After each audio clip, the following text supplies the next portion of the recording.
Today, we're going to be taking you through the process of selecting a mortgage product. Why do different price comparison sites show different mortgage product results? And why the mortgage product that you select might not be the one you end up with. Hello, welcome back to our channel and podcast. My name is Gemma, and here at WIS we talk about all things relating to money, mortgages and positive money mindset. So if that interests you, then be sure to subscribe to our channel and hit the thumbs up. It really helps with our YouTube algorithm and means that you won't miss out on any of our videos. On today's episode of Let's Talk Money and Mortgages, we have Iftika joining us once again. And for those of you who don't know Ifti is a trained accountant and mortgage broker who has been in the industry for over 10 years. And he's also one of the founding directors here at WIS.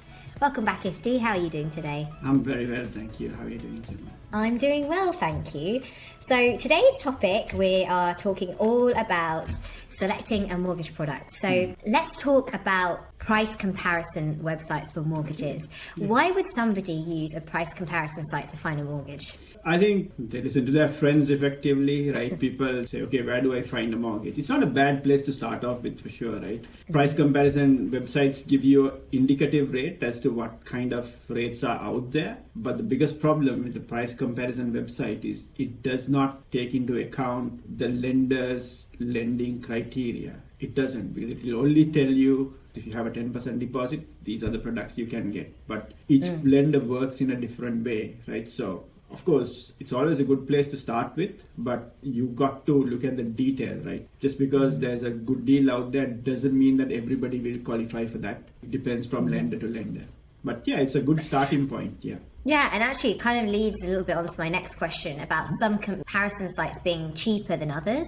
Why do you think that is? Because I know that we've talked about this, so... Yeah, technically it can't be different. It has to be the same, is what I think, because, if it's a fair price comparison website, all the deals should be the same as the other website. Quite often there are like sourcing software that goes behind this as an engine. So those providers are the websites that these comparison websites use as well, right? Most comparison websites use that. So technically the results should be the same. If there is a difference, it may be based on some of the questions that you asked, right? But technically, I think it should be the same. If not, there might be something missing in one thing. Because obviously, I can't comment on these, but technically, I think everything should be the same. Yeah, because sometimes we find, don't we, that certain fees are included with the quotes, or excluded, should I say, to make the product look a bit cheaper, when actually, if you called and spoke to them about that product, they would then say, actually, there's an early repayment charge, or there's this or there's that actually might make the price more expensive, right? Yeah, that's right. Always I tell people, devil is in the detail, right? This is the problem that we have, especially with the first-time buyers. They say, okay, what's the interest rate I can get, right? Yes, you might get 1.5% interest rate, but you might have a 1,500 product fee. And also you might have to pay a valuation fee, maybe £200, £400, something like that. So, you got to have another £2,000, right? So that if you compare with another mortgage, which has a, say, 999 product fee, even though the interest rate might be slightly higher, overall it might work out to be cheaper. And like you said, some of these products have early repayment charges, which might not work for you, right? So you need to look at stuff that works best for you. So that's why you need to take into account all your circumstances before you decide on the final product. Yeah, because someone else, one of the questions we previously had on one of our YouTube videos was about, the price being added into the mortgage itself, and therefore wouldn't that be cheaper? Over the term, would that be cheaper or would that not be cheaper? Yeah, so you could add your product fees into the mortgage. That's allowed with most lenders. But remember, even if it's £1,000 you're adding to your mortgage, and if you're taking a 25-year mortgage, you're paying interest on that £1,000 over 25 years, right? So as much as possible, settle it off. But obviously, sometimes first-time buyers are pushed really because, they are on a budget, right? So, and they are going to their maximum. So push come to shove, they'll say, yes, we will add it to the mortgage. But as much as possible, it's always best for you to settle that up front if you can. Yeah, because guys, it's never as straightforward, I think, is kind of the point we're trying to make here, that what you might see on the page, it's never really as straightforward as that. So it's always good to talk to somebody who can kind of guide you and tell you if there's anything, like any caveats that might not be quite as it seems. And the next question that we have, repayment versus interest only. So how does that selection change the mortgage quote? Okay, so first let's look at the repayment mortgage. A repayment mortgage is where you pay the interest plus capital. The idea is that, let's say you take a 25-year mortgage. After 25 years, you'll have zero balance to pay, right? And you own the house outright. But an interest-only mortgage is where you just pay interest, right? Now, most of the residential mortgages, you will not qualify for interest only. And that's not generally the most recommended way as well, right? If it's a residential mortgage, we tell them to go for a repayment mortgage. So that's kind of really the route for first-time buyers especially. And for most people, that is the route, right? 99.9% of the time, I will recommend a repayment mortgage. There are only very few circumstances for a residential mortgage where I will agree to a interest only. That is, if they have a lot of assets somewhere which is readily available for them to use to settle. In our world, we call it a credible repayment vehicle, right? So that's what we call it. Subject to that, sometimes we agree, but we put a lot of thought before we agree whether that's the best way as well. But for most people, it is a repayment mortgage. And to answer your question, if you are going for a repayment mortgage, there'll be a lot of lenders out there who will be willing to give you a mortgage as a first-time buyer or somebody's buying residential. But if you say it's going to be interest only, most of those people that appear on those price comparison websites will say, sorry, these are our conditions. Subject to you satisfying these is only when you can get a mortgage, right? And at that point, a lot of people will drop off because you need to have that credible repayment vehicle, and there's so many other conditions attached to that, right? Which makes it almost impossible for most people to get an interest-only mortgage. Sure, but I guess what I was saying, what I kind of meant was, on the surface of it, if you didn't know what you were looking for, if you typed in interest only as the option, then the result would be significantly cheaper, wouldn't it, than it would be if it was a repayment? Yeah, of course, cash flow-wise, it'll be less that you'll be paying. But remember, you're not paying that loan, right? So that's the biggest catch, right? Sure. Okay, so let's go to fixed versus variable. So what's the difference with those two, and how does that affect the mortgage quote? Okay. Again, whether it's fixed is cheaper or variable is cheaper, it depends kind of during the period, right? At times, fixed rates are cheaper than the variable, and at times it's been the other way around as well. For me, at the moment, a lot of people go for fixed rates. The reason why they go for fixed rates is the interest rate is at all-time low. So because of the pandemic, the government intervened and they brought the Bank of England base rate right to the bottom levels, right? So at the moment, it still stands there. So the way we look at it is the only way it looks like it's going is up in future, if at all. There isn't much scope to go down. So if it is a fixed rate mortgage, what it means is if you take a deal for say 2 years or 5 years, your mortgage payment will remain fixed during that term. If you take a variable, it could vary, right? Month on month, it could change, right? If the interest rates change, that changes as well, right? So given that the fixed rates, there's a good chance that the rates can't go down any further, fixed rates seem to be the way forward at the moment, right? But variable rates are generally good if you're expecting interest rates to come down, right? That's the time that variable products work better. But this is in general. But there are exceptions because some of the variable products has features like no early repayment charges, the one you mentioned before. So it really depends on you, right? So we just need to understand that properly from you before making that final recommendation. But most people prefer fixed rates at the moment given the circumstances and given the environment around us. Yeah. All right. So then what are the different types of variable mortgages? Because there's a few different ones, isn't there? Yeah, there are. I think there are like 3 popular ones, right? The most popular one is called a tracker. Now that tracker interest rate is connected to the Bank of England base rate. So as of now, Bank of England base rate stands at 0.1%. So if the bank says we charge 1% above Bank of England base rate, your interest rate will be 1.1%, right? So if the Bank of England tomorrow changes the rate to say 0.2%, your interest rate will go up to 0.2% plus 1%, that is 1.2%. So it varies in line with the Bank of England base rate. So that's called a tracker mortgage. So the other type of variable mortgage is a standard variable. Now the standard variable rate, SVR we call it, is the rate at which the bank lends to customers who are not on a deal, right? So if somebody who doesn't take a deal from the bank, that's the rate at which they lend out. Or for somebody who finished their deal, they move to a standard variable rate. As of now, with many high street banks, it hovers around 3.5% as an interest rate. So some people are on that rate as well. So, but that is also a variable rate, right? So that's, what banks lend the money at. And the third type is called a discount. Now, the discount one is again quite popular. I didn't select this as a second one because I wanted to explain what SVR is. So a discounted rate is a discount on the SVR. So if the bank's interest rate is 3.5%, and the bank says, okay, I promise to give you 2% discount, your interest rate will be 1.5%. So after say 3 months, if the bank increases the standard variable rate to 4%, your interest rate will go up by another 0.5%. So it is connected to the SVR. So that's called a discounted rate. At the moment, there are some good discounted rates. We are seeing more and more of this coming.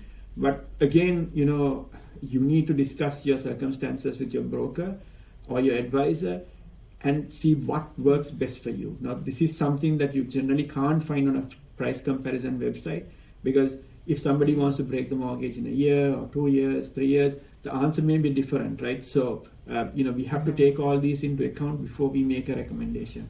Yeah, because especially with the discount rates, if you break them, then you sometimes have to pay back that amount, don't you? So yeah, that's right. Yeah, it's worth bearing in mind. Yeah, that's right. So that's something that it doesn't show, because those answers only give the mathematics. It doesn't show the detail behind it. Okay, so then how does the length of the mortgage affect the mortgage quote? The length of the mortgage doesn't really affect the mortgage quote, right? So if somebody takes a 25-year mortgage or a 30-year mortgage, the interest rates are unlikely to change. But what changes is if you go for a longer term, instead of taking 25 years, if you take a 30-year mortgage, you pay 5 years more interest. So what that means is you end up paying more interest to the bank, right? So, but for some people that is the only solution, right? If you ask me, I will always say go for the lowest possible term, subject to you being able to afford it, right? So if your budget is 1,500, I'm not saying go for 2,000 because that's not your budget and you can't afford it, right? So go for the lowest possible term based on your budget, because that way you can pay off your mortgage early and pay less interest, and it's less headache later as well, right? Because what happens is you don't want to be paying a mortgage when you're in your late 60s or whatever it is, right? Because, it might be difficult at that time. So, yeah. Yeah, the thing I think that gets people is that it does bring down, though, the monthly costs. I mean, sometimes it's cheaper to do it over a 30-year rather than a 25. Yeah, so that's right. But that's kind of something to watch out for, isn't it? That even though it might be cheaper monthly, long-term you're paying back more money. Yeah, that's right. But for some people, that's the only choice, because they're buying a house. They scraped into all their sort of reserves, right? And they don't have anything else. And then, you're buying a house and you need to buy furniture and you need to do some repairs. You don't have the money for that, right? Because of that, for them, sometimes they will extend the term. But if that's the case, if you didn't have a choice, but, in the long run, try to reduce that term, right? Reduce it. Yeah. Yeah, that's what I was going to say. At least after the initial terms ended, perhaps relook at your finances and see if you can reduce it slightly for the remortgage.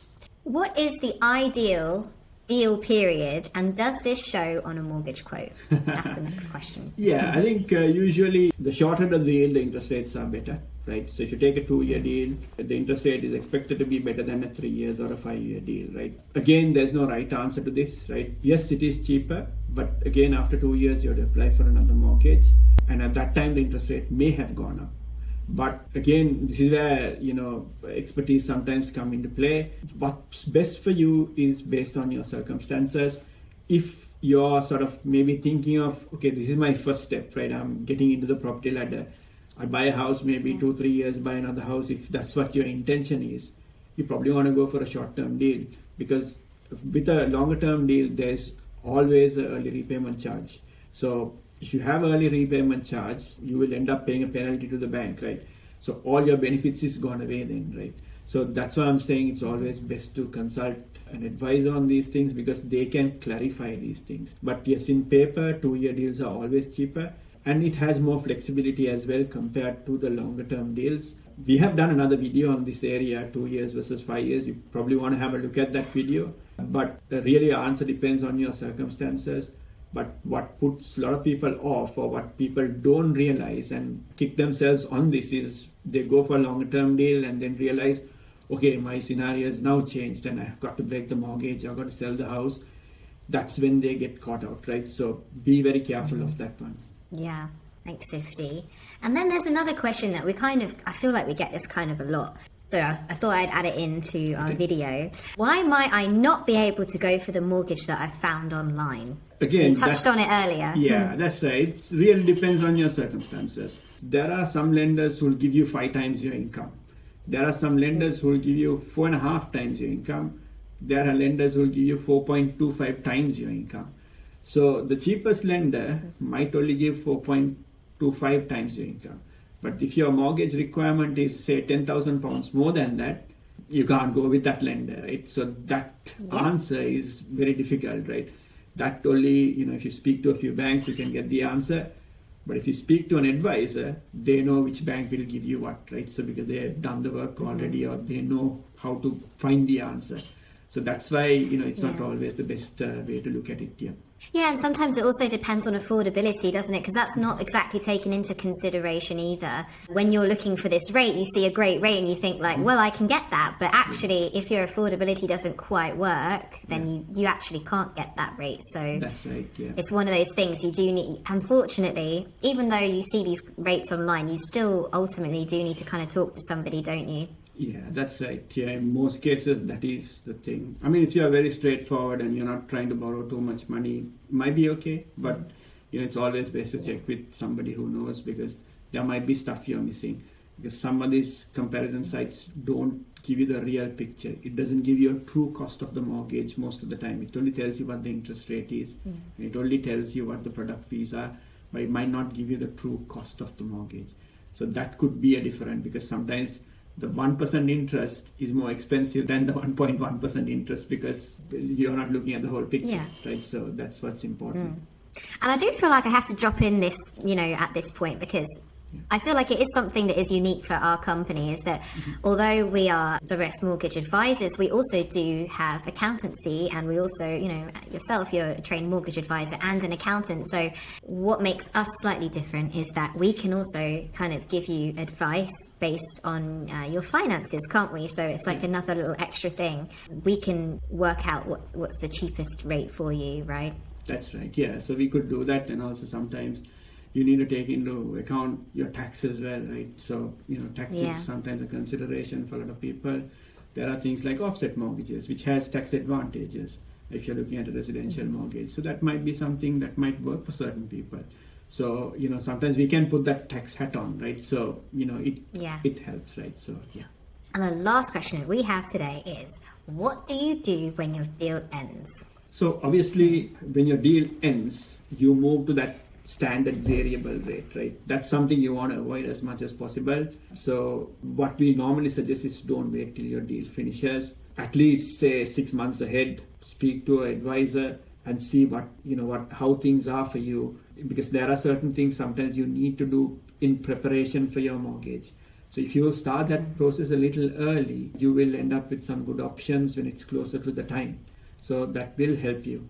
So my advice is don't wait for the last minute. Speak to an advisor as soon as possible, say 6 months before the deal ends, and that will sort of help you find a deal, right? So again, you have price comparison sites for remortgages, but like we mentioned throughout this conversation, it doesn't tell you everything, right? So you probably want to get some advice. Whether it be a bank or an advisor or a broker, get some advice on this area.